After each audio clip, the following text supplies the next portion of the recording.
Qozonim uzunchoq qozon bo'lganligi uchun ekranga sig'mayapti-da.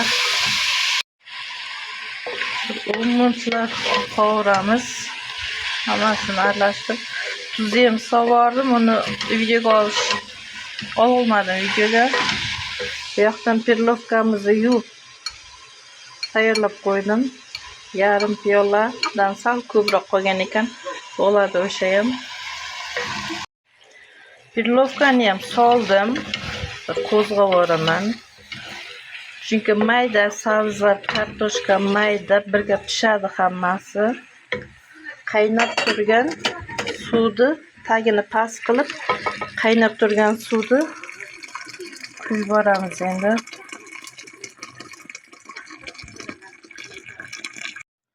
Ovqatimiz miltillab qaynayapti.